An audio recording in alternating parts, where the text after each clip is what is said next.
pertama, kita akan membahas tentang ciri-ciri masa kanak-kanak akhir. Usia berapa sih kanak-kanak akhir itu? Masa kanak-kanak akhir berlangsung dari usia 6 tahun sampai tiba saatnya individu menjadi matang secara seksual.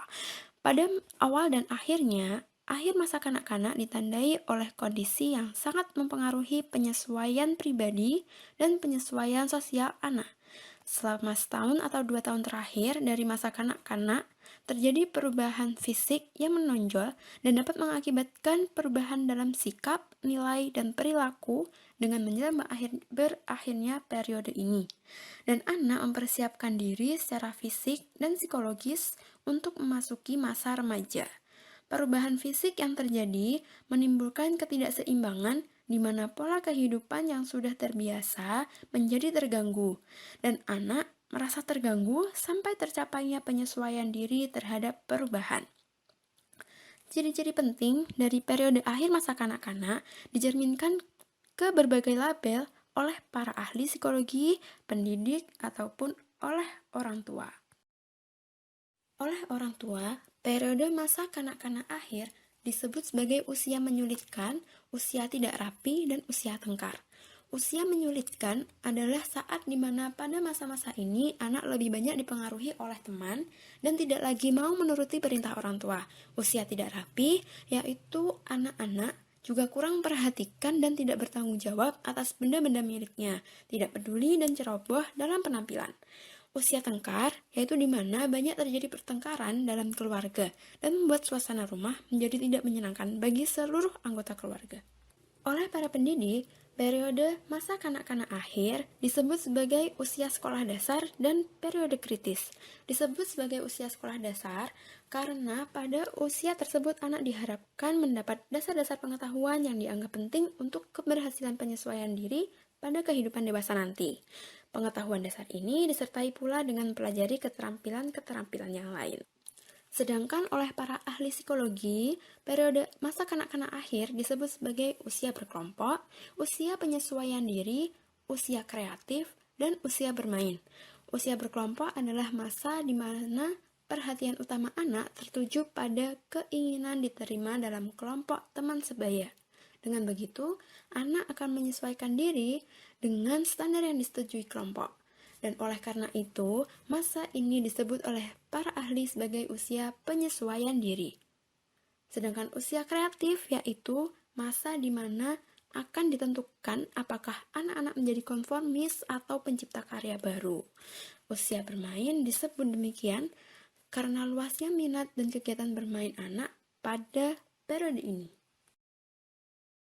Yang kedua, kita akan membahas tugas perkembangan masa kanak-kanak akhir. Perlu kita ingat kembali, tugas-tugas dalam perkembangan mempunyai 3 macam tujuan yang sangat berguna. Pertama, sebagai petunjuk bagi individu untuk mengetahui apa yang diharapkan masyarakat dari mereka. Kedua, dalam memberi motivasi kepada setiap individu untuk melakukan apa yang diharapkan dari mereka oleh kelompok sosial.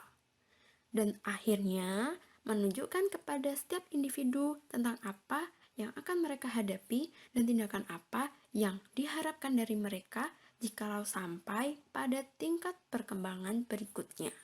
Oleh karena itu, tugas-tugas perkembangan memegang peranan penting untuk menentukan arah perkembangan yang normal. Adapun tugas perkembangan masa kanak-kanak akhir adalah sebagai berikut.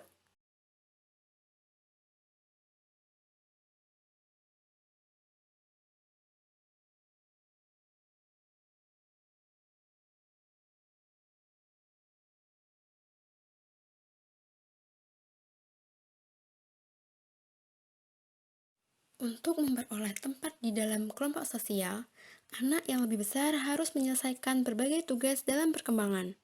Masyarakat mengharapkan anak menguasai tugas-tugas tersebut pada saat ini.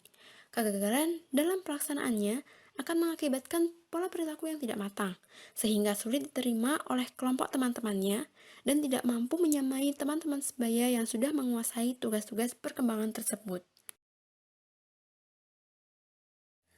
Penguasaan tugas-tugas perkembangan tidak lagi sepenuhnya menjadi tanggung jawab orang tua, seperti pada tahun-tahun prasekolah. Pada tahap ini, penugasan tersebut juga menjadi tanggung jawab guru-guru dan sebagian kecil juga menjadi tanggung jawab kelompok teman. Assalamualaikum warahmatullahi wabarakatuh. Saya Atma Witika Dewi akan menjelaskan tentang perkembangan fisik pada masa kanak-kanak akhir. Masa kanak-kanak akhir merupakan periode pertumbuhan fisik yang lambat dan relatif seragam sampai mulai terjadi perubahan-perubahan pubertas kira-kira 2 tahun menjelang anak menjadi matang secara seksual. Pada masa ini pertumbuhan berkembang sangat pesat. Karena itu, masa ini juga sering disebut sebagai periode tenang sebelum pertumbuhan yang cepat menjelang masa remaja. Meskipun merupakan periode tenang, tetapi hal ini tidak berarti bahwa pada masa ini tidak terjadi proses pertumbuhan fisik yang berarti. Pertumbuhan fisik mengikuti pola yang dapat diramalkan meskipun sejumlah perbedaan dapat terjadi karena pertumbuhan fisik juga dipengaruhi oleh kesehatan, gizi, imunisasi, dan seks. Berikut ini akan dijelaskan beberapa aspek dari perkembangan fisik yang terjadi pada masa kanak-kanak akhir. Yang pertama yaitu tinggi badan. Kenaikan tinggi badan per tahun adalah 2-3 inci. Rata-rata anak perempuan 11 tahun mempunyai tinggi badan 58 dan anak laki-laki 57,5 inci. Yang kedua yaitu berat badan. Kenaikan berat badan lebih bervariasi daripada kenaikan tinggi badan, yaitu berkisar antara 3-5 pon per tahun. Rata-rata anak perempuan 11 tahun mempunyai berat badan 88,5 pon dan anak laki-laki 85,5 pon. Yang ketiga, perbandingan tubuh.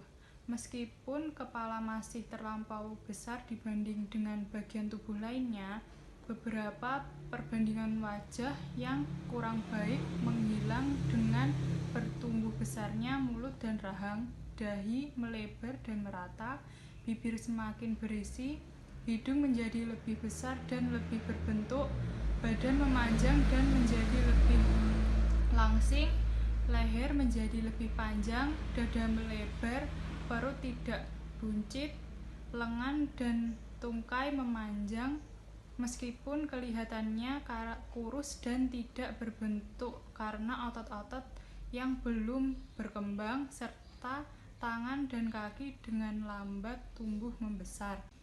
Yang keempat yaitu kesederhanaan. Perbandingan tubuh yang kurang baik yang sangat mencolok pada akhir masa kanak-kanak menyebabkan meningkatnya kesederhanaan pada saat ini. Di samping itu, kurangnya perhatian terhadap penampilan dan kecenderungan untuk berpakaian seperti teman-teman tanpa memperdulikan pantas tidaknya juga menambah kesederhanaan. Yang kelima yaitu perbandingan otot lemak.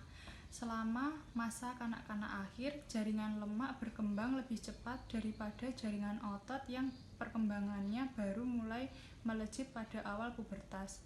Anak yang berbentuk endoformik, jaringan lemaknya jauh lebih banyak daripada jaringan otot. Sedangkan pada tubuh mesoformik, keadaannya terbalik. Pada bentuk tubuh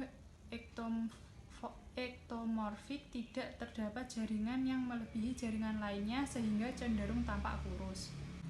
Yang keenam atau yang terakhir adalah gigi.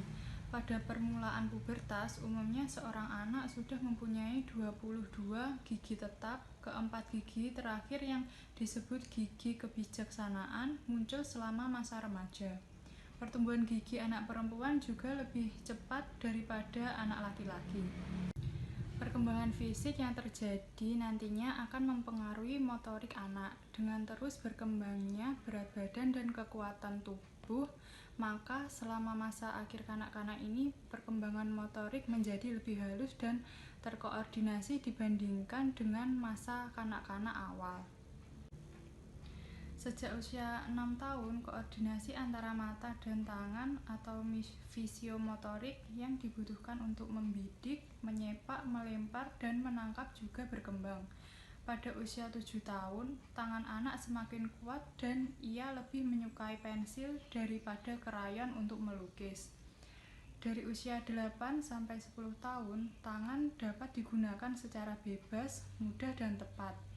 Koordinasi motorik halus berkembang di mana anak sudah dapat menulis dengan baik dan ukuran huruf menjadi lebih kecil dan rapi.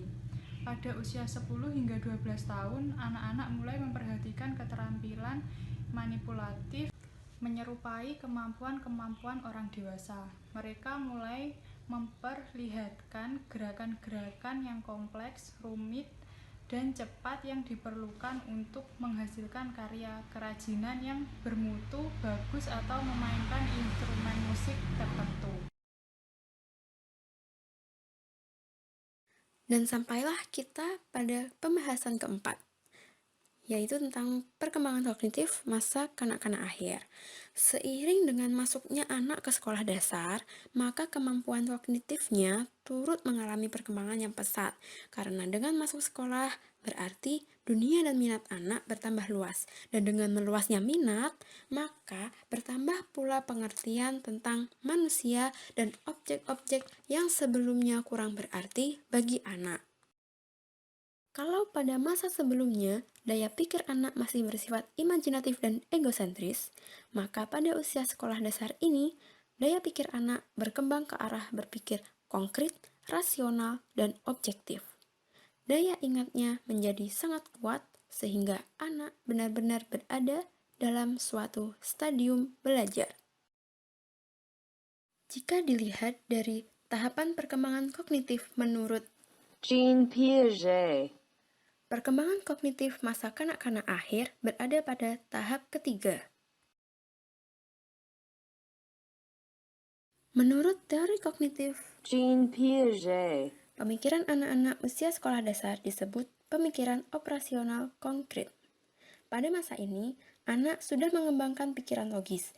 Ia mulai mampu memahami operasi dalam sejumlah konsep. Dalam upaya memahami alam sekitarnya, mereka tidak lagi terlalu mengandalkan informasi yang bersumber dari panca indera, karena ia mulai mempunyai kemampuan untuk membedakan apa yang tampak oleh mata dengan kenyataan yang sesungguhnya, dan antara yang bersifat sementara dengan yang bersifat menetap. Misalnya, mereka akan tahu bahwa air dalam gelas besar pendek ketika dipindahkan ke dalam gelas yang kecil tinggi, jumlahnya akan tetap, karena tidak satu tetes pun yang tumpah. Hal ini adalah karena mereka tidak lagi mengandalkan persepsi penglihatannya, melainkan sudah mampu menggunakan logikanya. Mereka dapat mengukur, menimbang, dan menghitung jumlahnya, sehingga perbedaan yang nyata tidak membodohkan mereka. Selama masa awal kanak-kanak, memori jangka panjang mereka telah berkembang dengan baik. Tetapi setelah anak berusia 7 tahun, tidak terlihat peningkatan yang berarti. Cara mereka memproses informasi menunjukkan keterbatasan-keterbatasan dibandingkan dengan orang dewasa. Hal ini karena memori jangka panjang sangat tergantung pada kegiatan-kegiatan belajar individu ketika mempelajari dan mengingat informasi. Meskipun selama periode ini tidak terjadi peningkatan yang berarti dalam memori jangka panjang, dan malah menunjukkan keterbatasan-keterbatasan, namun selama periode ini mereka berusaha mengurangi keterbatasan-keterbatasan tersebut dengan menggunakan apa yang disebut strategi memori, yaitu perilaku yang disengaja digunakan untuk meningkatkan memori. Yang dimaksud pemikiran kritis adalah pemahaman atau refleksi terhadap permasalahan secara mendalam, mempertahankan pikiran agar tetap terbuka bagi berbagai pendekatan dan perspektif yang berbeda, tidak mempercayai begitu saja informasi-informasi yang datang dari berbagai sumber, dan berpikir secara reflektif dan evaluatif. Para ahli psikologi dan pendidikan semakin menyadari bahwa Anak-anak di sekolah tidak hanya harus mengingat atau menyerap secara pasif berbagai informasi baru, melainkan mereka perlu berbuat lebih banyak dan belajar bagaimana berpikir kritis. Karena itu, pendidikan di sekolah haruslah membangun kesadaran kritis anak didik. Dalam pembahasan tentang perkembangan kognitif anak usia sekolah, masalah kecerdasan atau intelijensi mendapat banyak perhatian di kalangan psikolog. Hal ini adalah karena intelijensi telah dianggap sebagai suatu norma yang menentukan perkembangan kemampuan dan pencapaian optimal hasil belajar anak di sekolah. Dengan mengetahui intelijensinya, seorang anak dapat dikategorikan sebagai anak yang jenius, sedang, atau bodoh. Kebanyakan psikolog percaya bahwa IQ tidak mempunyai hubungan yang signifikan dengan kesuksesan dalam berkarir.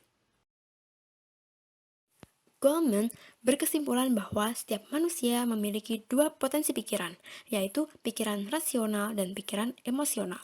Pikiran rasional digerakkan oleh kemampuan intelektual, sedangkan pikiran emosional digerakkan oleh emosi. Kecerdasan emosional merujuk pada kemampuan mengenali perasaan diri sendiri dan perasaan orang lain, kemampuan motivasi diri, dan kemampuan mengelola emosi. Dalam penelitian di bidang psikologi anak, telah dibuktikan bahwa anak-anak yang memiliki kecerdasan emosi yang tinggi akan lebih percaya diri, lebih bahagia, populer, dan sukses di sekolah. Mereka lebih mampu menguasai emosinya, dapat menjalin hubungan yang baik dengan orang lain, mampu mengelola stres, dan memiliki kesehatan mental yang baik. Anak dengan kecerdasan emosi yang tinggi dipandang oleh gurunya di sekolah sebagai murid yang tekun dan disukai oleh teman-temannya. SQ adalah landasan yang diperlukan untuk memfungsikan IQ dan EQ secara efektif. SQ sangat dibutuhkan dalam mencapai kehidupan yang lebih bernilai dan bermakna. SQ merupakan konsep baru dalam hasanah psikologi. Meskipun demikian, yang pasti adalah anak-anak telah memiliki dasar-dasar kemampuan SQ yang dibawanya sejak lahir. Untuk mengembangkan kemampuan ini, pendidikan mempunyai peran yang sangat penting. Oleh karena itu, untuk melahirkan manusia yang ber-SQ tinggi, dibutuhkan pendidikan yang tidak hanya memperhatikan perkembangan aspek IQ saja, melainkan sekaligus EQ dan SQ. Tanpa melalui pendidikan agama, mustahil SQ dapat berkembang dengan baik dalam diri anak.